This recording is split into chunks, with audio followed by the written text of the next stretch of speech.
História de um Muro Branco e de uma Neve Preta, de José Saramago, a antologia de histórias portuguesas de Natal, Vasco Graça Moura. Não haveria nada mais fácil no mundo das histórias que escrever um conto de Natal com o menino Jesus ou sem ele, se não fosse dar-se o caso de uma criança que nasce estar sempre nascendo.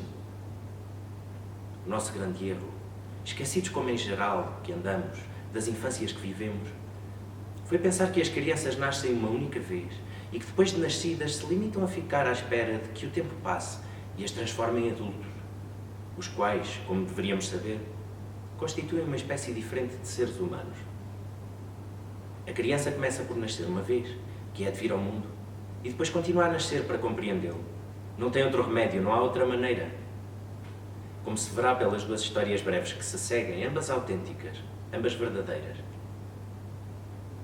A terra àquela hora cobria-se de uma noite tão escura que parecia impossível que dela pudesse nascer o sol. Não tem chovido. As tempestades andam por longe. O rio descansa da sua primeira cheia de inverno. Os charcos são de mercúrio. O ar está frio, parado, e estala quando respiramos, como se nele se suspendesse uma tênue rede de cristais de gelo. Há uma casa e luz lá dentro. E gente, a família. Na lareira ardem grossos troncos de lenha, de onde se desprendem lentas as brasas. Quando há fogueira, se lhe juntam gravetos, ramos secos, um punhado de palha, a labareda cresce, divide-se em trêmulas línguas, sobe pela chaminé encarvoada de fuligem, ilumina os rostos da família e logo volta a quebrar-se. Ouve-se o ferver das panelas, o frigir do azeite onde boiam as formas redondas das filhós, entre o fumo espesso e gorduroso que vai entranhar-se nas traves baixas do telhado e nas roupas úmidas. São talvez 9 horas. A modesta mesa está posta.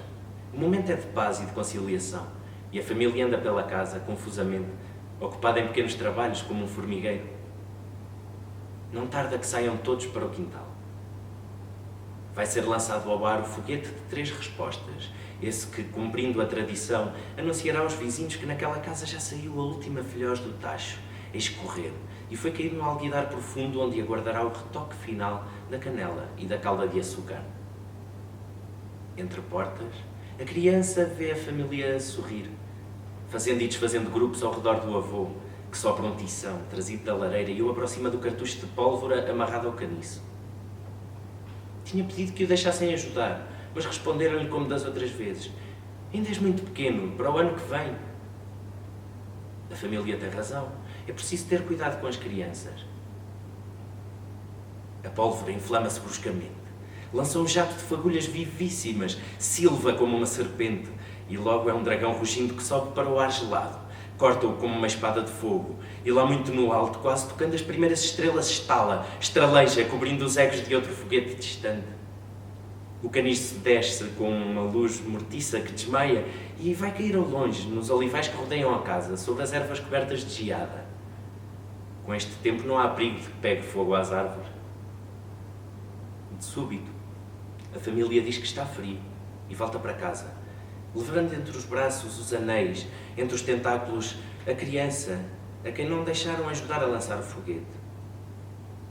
Tinham deixado a porta aberta, o interior da cozinha a arrefecer. A avó acolhe a espalhar na fogueira uma mão cheia de aparas, desgalha um ramo seco de oliveira, parte-o com as mãos calejadas, mas é com suavidade que depois chega os troços à chama, como se estivesse a alimentá-la. O lume hesita, escolhe o lado mais acessível da lenha e depois, indiferente, aliado a pensar noutras coisas, recomeça o seu eterno ofício de fabricante de cinzas. A família gira ao redor da mesa. Arruma-se nas poucas cadeiras que há, trazidas algumas de outras casas, uns quantos escabelos pouco firmes, um caixote velho posto em pé. Os rostos estão sorridentes e corados e têm nomes e apelidos, mas para a criança são antes de tudo os pais, os avós, os tios, os primos, um enorme e complicado corpo de animal que lhe lembra a história da bicha de 7 cabeças ou do dragão que não dorme.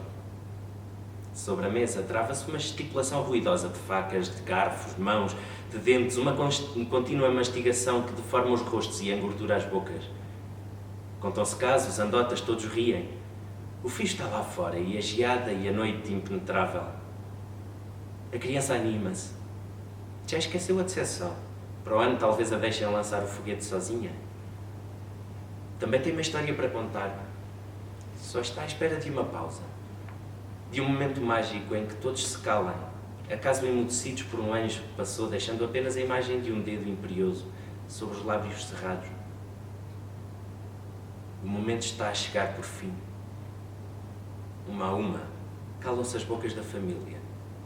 É agora ou nunca. A criança inspira fundo, rompe o silêncio e começa a falar. A família olha surpreendida.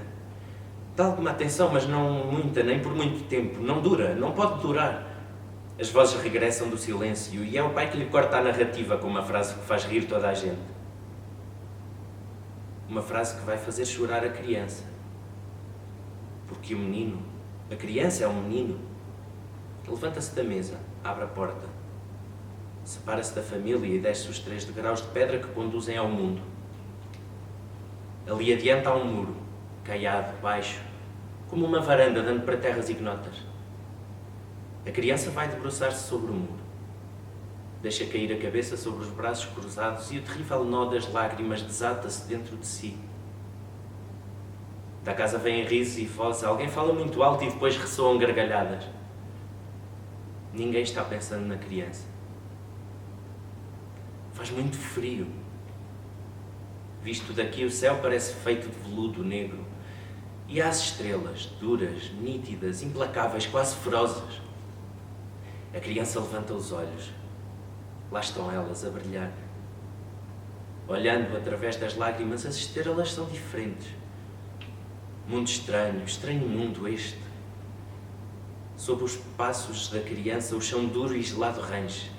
E em frente as árvores negras misteriosas, onde à noite os grandes medos se vão esconder, toma o ar confidencial de quem conhece todos os segredos futuros, a hora e o lugar onde acontecerá o 3º nascimento, e o 4º e o 5º, todos aqueles que ainda esperam a esta criança, mesmo quando de havê-lo sido já não lhe restar memória. As crianças estão sempre a nascer. Às vezes nascem de explosivas alegrias, de achados incríveis, de deslumbramentos únicos, mas mais frequente, uma vez após outra, é nascerem de cada tristeza sofrida em silêncio, de cada desgosto padecido, de cada frustração imerecida. Há que ter muito cuidado com as crianças, nunca me cansarei de o dizer. Um dia uma professora teve uma ideia de professora e mandou os seus alunos que fizessem uma composição plástica sobre o Natal. Claro está que não empregou esta linguagem. O que disse foi, façam um desenho sobre o Natal, usem lápis de cor, ou aguarelas, ou papel de lustro, o que quiserem. E tragam na segunda-feira. Uns com lápis, outros com aguarelas, outros com papel recortado, alguns pintando com os dedos, todos cumpriram o melhor que puderam. Apareceu tudo quanto é de costume nestes casos. O presépio, os reis magos, os pastores, São José, a Virgem e, inevitavelmente, o Menino Jesus. Bem feitos uns, mal feitos outros, toscos ou esmerados, os desenhos caíram na segunda-feira em cima da secretária da professora. Ali mesmo ela os viu e lhes pôs nota, ia marcando bom, mau, suficiente, como se esses juízos os marcasse para a eternidade. De repente, quantas vezes teremos de dizer que é preciso muito cuidado com as crianças. A professora segura um desenho nas mãos, um desenho que não é melhor nem pior que os outros, mas ela tem os olhos fixos, está confusa, perturbada. O desenho mostra a invariável manjedoura, a vaca e o burrinho e toda a restante figuração. Sobre esta cena jaz em mistério cai a neve. E esta neve é preta. Porquê? Porquê? Pergunta a professora à menina que fez o desenho. A menina não responde. Talvez mais nervosa do que queria mostrar, a professora insiste. Há na sala os risos cruéis e os murmúrios de troça que sempre aparecem em ocasiões destas. A menina está de pé, muito séria, um pouco trêmula. E responde por fim.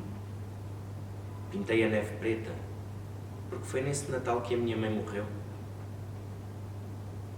Fez-se silêncio e a professora pensou. Assim o veio a contar mais tarde. À lua já chegamos. Mas quando e como conseguiremos chegar ao espírito de uma criança que pintou a neve preta porque a mãe lhe morreu?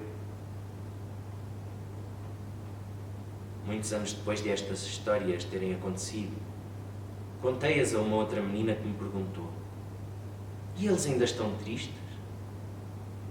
Nessa altura disse-lhe que sim, que há tristezas que o tempo não consegue apagar. Mas hoje conforta-me a ideia de que talvez o menino do muro branco e a menina da neve negra se tenham encontrado na vida. E que talvez por causa deles o mundo já esteja a mudar, sem que nós tenhamos dado por isso.